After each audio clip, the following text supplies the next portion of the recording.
let's hit the dance floor. Hello, welcome back to Retired Chaos. I'm your host, Mariana Montana.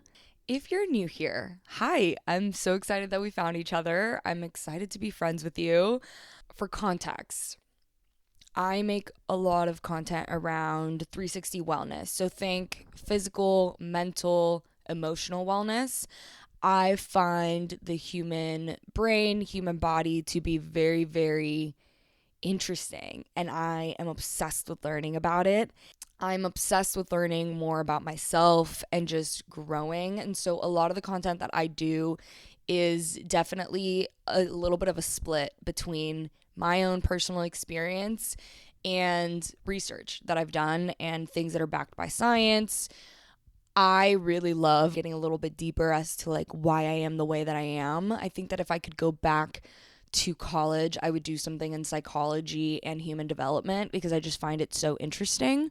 I always say that I want to leave people better off than before they met me. And I really do think that that's like my purpose, is to help and make people feel good and make people feel heard. And like, I really am a genuinely curious human being, and I love making connections. I love building friendships and a community. And, you know, it's really what I am meant to do in my life. And so if that's the kind of content that you like, and if that's the kind of energy that you like, I hope that you stay a while. Now, I'm very excited for today's episode because I figured it out, guys. I figured out how to get rid of stress fast. I have always been somebody that struggles with stress, but I didn't know it for the longest time. I didn't even realize that I was somebody that stressed very quickly over things and not really know how to get rid of stress. For a long time, there was stress in my mind, stress in my body, and it would just sit there. And I didn't really understand why, because I would get rid of like the stress, the thing that was like causing me stress, but my body and my mind was still going through stress. All the way to the point where I couldn't think logically, like it was very emotionally based thinking. My body was just out of whack. Like I didn't understand why I couldn't like go to the bathroom, or like I was tense, or I was like sore, or like I couldn't sleep, or my jaw hurt. I did not understand it. And it is really hard for a lot of people. Like I'm not special. And so I thought that, you know, this episode would be really, really helpful because I figured it out. I figured out how to complete the cycle of stress, which I came to find out that it is a cycle of stress, and I didn't even know it. I thought that you had to just remove whatever was causing you stress and then you'd be good, but that's actually not the case. So for today, I'll be talking about what stress really is in your brain and in your body, the types of stress and stressors, how we normally tend to respond to these stresses, and then finally, how to signal to your body when stress is over. So let's hang out wherever you may be. Maybe you're working out, maybe you're getting ready for work, maybe you're doing a hobby of some sort. Glad that you're spending some time with me and listening. Speaking of being super excited that you guys are here for today's episode, or after, it's up to you. But make sure you give this podcast a rating, give it a follow, give it a like, and also DM me for any feedback. This podcast is my baby. It is definitely like a passion of mine, but I want to put good stuff out there. And I do spend a lot of time thinking, almost too much, honestly. I need to relax a little bit, but I do take feedback. So if you want to come tell me how I'm doing or how you're doing, honestly, like I would love some of you guys to DM me and tell me how you're feeling, what's going on in your life. I love hearing, you know, wins or maybe challenges. Like if you don't have anybody to talk to, I am here. I am an ear to listen. Now we can get into today's episode. Let's start off by a fun little fact. A lot of us, when we go through stress, we subconsciously deal with the stressor and the stressor only, and not the actual stress itself. When it comes to stress, you have the thing that is causing you stress, and then the actual physical act of feeling and playing out and processing the stress itself. Two totally different things. Now, what are stressors? Well, there's a couple of different ways that, you know, you can label things as stressors. So first, you're going to have these external stressors. So things that you can hear, smell, touch, taste, imagine. These things can look like money stressors, work issues, family drama, expectations that you put on yourself or expectations that are put on you by society. Those kind of things are external stressors. Internal stressors could be things like self-criticism, body image issues, traumatic memories, anxiety about the future, things that are just like within you. Those are internal stressors. But what happens, when we stress or when those things are happening and now we have this like trigger, right? It's the exact same response that your body and your mind are going to have if you were to have to be in survival mode. Like, your body doesn't know the difference between, oh, I'm just having a stress trigger, but that doesn't mean that I need to be in survival, or that doesn't mean that I need to be in fight or flight. Your body doesn't know the difference if you are just stressed out about something that's going on at work, or you're stressed because like you're being chased by a lion or you're about to be abducted or something crazy like that, which God forbid, but it just doesn't know the difference. Essentially what happens is epinephrine, which is a neurotransmitter in your body. You and I know it as adrenaline. What it does is it pushes blood into your muscles and it basically preps you to protect you. Senses start getting heightened, like memory becomes very narrow in like the right now thinking. Your brain goes into short term, like again, here and now, what's going on right now. Long-term effects of stress and being in this state of survival mode: digestion can slow down, your hormones can get out of whack. Like, that is something that I've experienced in my life. Long story short, we are not meant to be in this state of stress forever. We're just not. Like, everything changes from your mind to your body when you are in survival mode. I think the issue that happens oftentimes when we're experiencing stress is that like we feel like we're getting stuck. Like, I always felt like I was in this state of stuckness. I don't even know if that's a word, but just not really being able to do anything about the way that I'm feeling. And that makes sense because there are many different ways why we can get stuck in this state of stress and not be able to like complete the cycle. Couple of reasons. So first, chronic stress. You are already in this chronic stress mode when your brain and your body tells you to do something to deal with the stress, and then you do it, but then the stressor doesn't go away. So like, you're trying to complete the cycle of stress, but it's an endless thing in your life that is not going to go away no matter if you complete the cycle of stress or try and remove it. A very good example would be work, right? I am in sales. And something that really stresses me out at my job is when I have a quota and a monthly quota. And so every single month you have to hit a number that you sell. And if you don't, eventually there are consequences because it's a very performance-based role. That causes me a lot of stress. And even if I complete the cycle of stress the day before, the next day I come in and I have that stressor. And so I have to know how to manage that. And if you don't know how to manage that, you can become in this stuck chronic state. That's one example.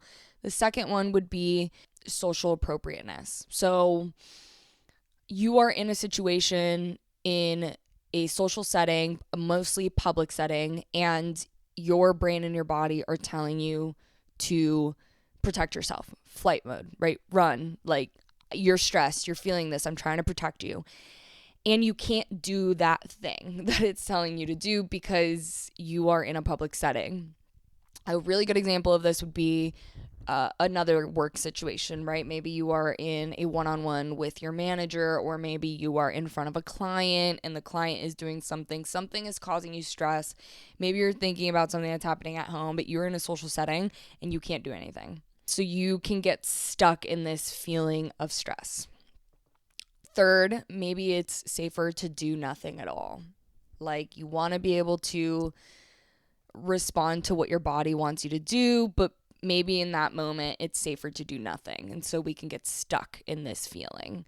That I think is more frequent for women, and I'm not saying that men cannot experience this, but for example, like a good example of this is street harassment, being sexually harassed or just harassed in general on the street and not knowing what's going to happen if you try and protect yourself in that moment, so you do nothing at all. And then the last one is the one that I have often found myself in, which is freeze mode.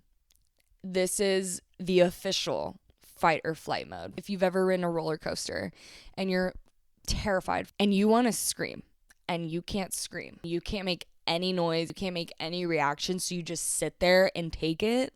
That was not like you actively doing that. That was your brain. Your brain automatically did that. It is so frozen that you just like, well, play dead basically. This is typically, like I said, the last ditch resort. This is when you just don't know how to handle stress often, and it happens so many times that like now your body is like, the best thing for me to do to preserve energy in this moment is freeze. I think overall these are all good examples of the different types of stress that we can experience and why we ultimately can get stuck in a chronic state and then not know what's happening.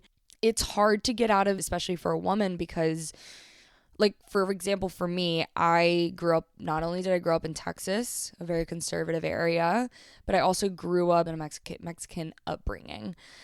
And when it comes to being a woman, growing up in that, you know, I was taught to be a good girl. And to be a good girl means hush, hush. Don't speak up, or don't try to do the things that you need to do in that moment because it might make other people uncomfortable, right? Or maybe it's weak to feel these feelings that you need to kind of like bottle it up. You're going to make other people uncomfortable.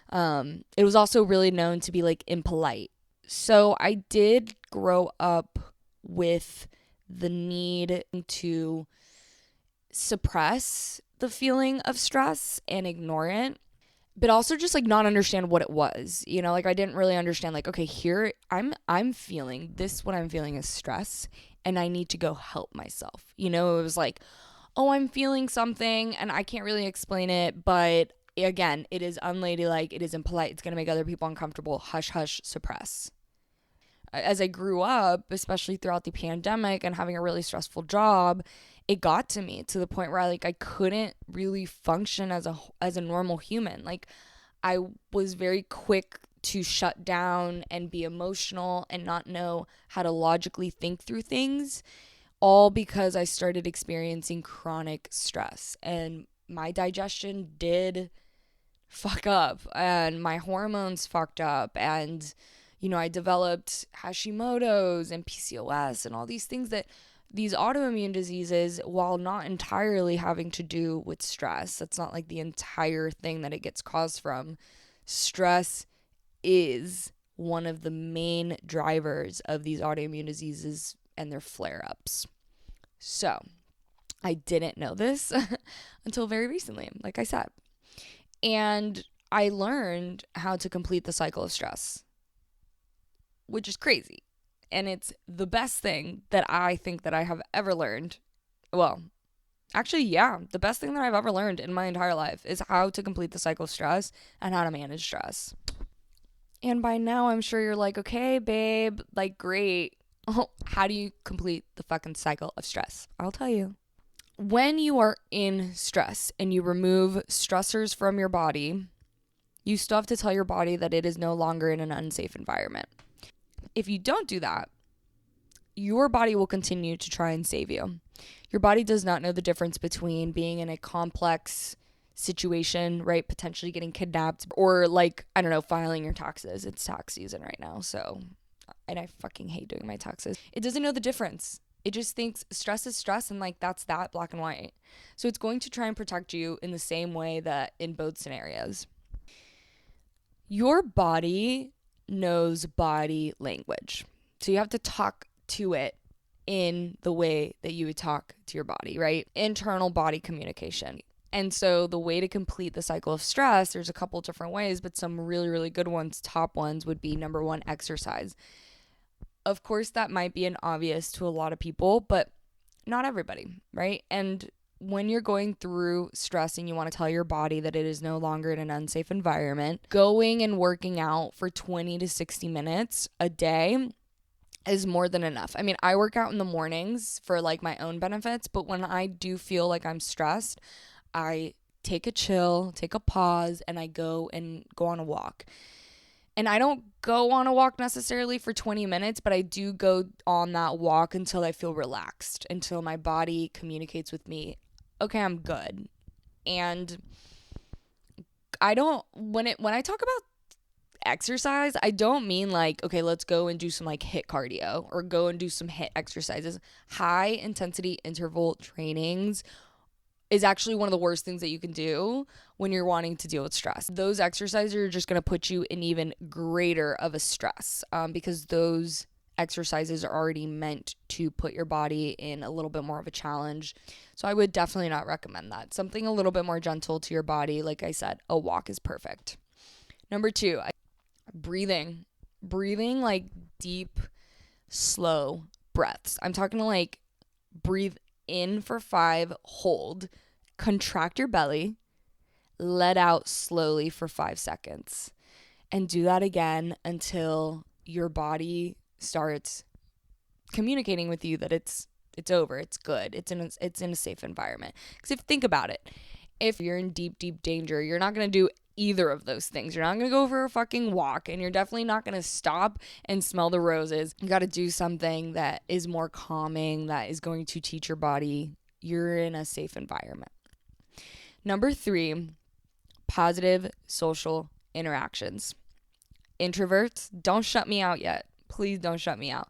I'm not talking about 30 minutes full-blown deep conversation with an acquaintance. That's not what I'm talking about. I'm talking about just casual, polite exchanges. I will link it in the show notes, but there is this amazing book that I read that I actually get some of these ideas from, but mainly my own experience. It's called Burnout. I forget the author's names, but it's 2 women. They're really good friends, and they wrote this amazing, beautifully written book about stress and burnout. They have research linked into their books that talk about telling your body that the world is safe by having just these positive exchanges. And it talks about how people actually have a higher well-being if they engage in casual, polite conversations. I think there was like this research that they referenced that they did in the UK where people are actually experiencing being happier when they have conversations with like their seatmates on the train, which I think is so crazy because, again, you don't have to be this like extroverted person in order to help yourself. It could just be very simply like, hey, how's it going? Holding the door for somebody, giving them a compliment, saying in a couple of words to your barista while she's making your coffee. People that have more acquaintances tend to be happier. All you're really doing is reassuring your brain that the world is safe. That's really the whole point of being able to complete the cycle of stress. Next method to complete the stress cycle, laughing. Laughing increases your chances of being happier, chances of just completing stress. It increases relationships. I mean, just laughing is so important for our health, and you'd be surprised as to how much adults laugh in a day. I think I read something that was like 20 times a day, if that, and it's not even like real laughter. It's just kind of like the ha ha ha, like ha ha ha, ha ha ha kind of thing. And that's crazy to me because in comparison to children laugh about 300 times a day. We need to laugh more. And I'm talking about truly belly laughs, not like that fake shit. Like real embarrassing, snorty laughs. I have a parasocial relationship with the characters from New Girl. And the reason I tell you guys this is not always are you available to have somebody around you that makes you laugh, or like, how are you going, like, especially when you're like by yourself, how are you going to just like make yourself laugh, right? I felt the same way. I was like, I can't, especially when I'm like really stressed out. Like, how the fuck am I gonna achieve that? Especially when like in this moment, I just want to be alone and do my thing. I will put on New Girl and hang out with them for a little bit. Think that show is so incredibly funny. And every time I watch it, like, it never gets old. I just love it. And I think that is the reason why that kind of method helps me, because I feel like I have a parasocial relationship with them. So it is people that I like care about, even though they're just like complete characters, and they make me laugh. And so I think that it helps me get the job done. Affection is another great one. This is going to work well with people that you have a very deep connection to. It typically works really well with somebody that you feel respected by, you feel like you trust them. Specifically for me, I have found that long hugs work really well for me. Like, my boyfriend knows that once I come into the room, if I'm like, can I get a hug? He knows that we're going to hug it the fuck out for like 20 seconds or more. Like, we're going to sit there. And the thing about hugs is I'm not talking about side janky hugs, okay? I'm talking full frontals, baby. Full fucking frontals. Like, I need a good hug, a strong one where I can feel your belly. Maybe our breathing starts synchronizing, like that kind of hug. If you do that for more than 20 seconds, you will find very quickly how calm you feel. Like, your body will start releasing the stress that it is holding. I actually did a little bit of a mini experiment with my boyfriend. You'll hear him being referenced a lot. We had just gotten done having a little bit of a heated argument, and we came in, we hugged it out. I am perfectly sized to where when I hug him, my ear is going to directly be on his chest where I can feel his heart. And we hugged and his heart was racing. And I literally, kid you not, felt his heart going from racing to starting to like neutralize. And I thought that was the coolest thing. Affection and hugs are amazing. If you don't have a significant other, you don't have somebody by close to you in that moment, hugging your animals if you have one. Like, that's why dogs and cats, just having a pet is really, really nice. Just hugging them or petting them can have the same effect that hugs can. And I'm a big lover. I'm a hugger. I'm a lover. So that really helps. Another way that I see a lot of people achieve this support in, completing the cycle of stress is developing a spiritual connection. Again, the theme is really being able to feel safe, feel supported, feel that you are in a safe environment. Last but not least, because I'm a big fan of this one, crying. Let me tell you, I cry a lot. Crying is detox in my mind. You're shedding tears and shedding stress. Think about it as shedding stress. Whoever says crying doesn't solve anything is uneducated. Sorry, said it. Don't at me. Actually, at me. You get to the point where like you're holding so much in, letting it go through crying. It's like a weight lifted off your shoulders. I don't know. That's how I feel about it. I cry. I would rather 10 times cry than shut down or like channel it in another way. Crying is a good one. Last but not least, a little bonus one that I just thought of that actually helps a lot is just creative expression. Like, I am a big supporter of doing hobbies or finding a hobby that involves your hands. Creative expression in general. So like music writing, dancing, singing, anything that's going to tap into the right brain function is great. But specifically your hands, because when you're using your hands, it's more of like a practical thing that you're doing that involves you having to pay attention to other things and not let your mind wander and race. Crocheting or making like wired rings. I have a hobby, fun fact, making wired rings. And I love it. I love it. I need to pick it back up. I haven't done it in a couple months, but I do love it because you have to sit there and focus on the task at hand.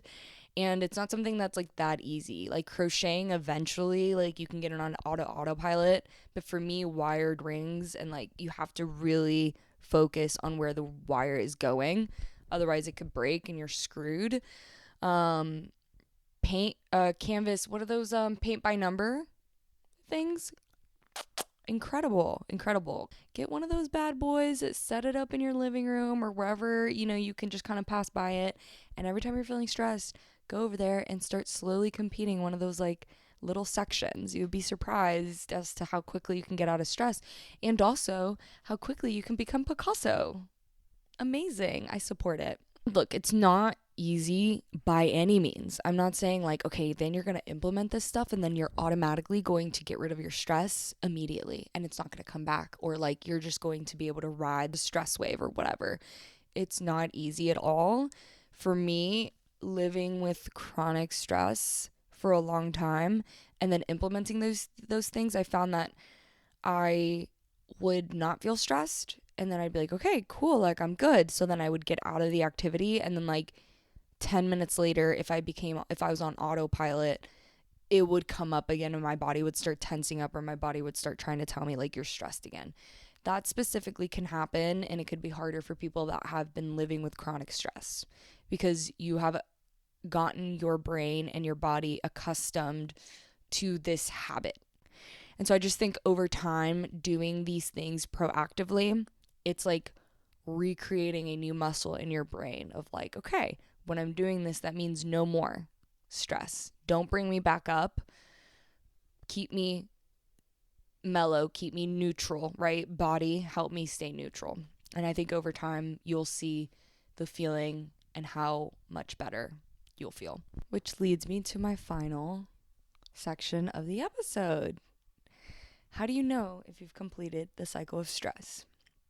A couple of different ways. One is more obvious, and one you'll have to help yourself a little bit. For the people that know their body well and are very intuitively connected to your body will tell you, right? If you know that when you stress, you clench your jaw, your shoulders get tense, like your body will start releasing that tension. Just dropping your shoulders, you'll feel lighter.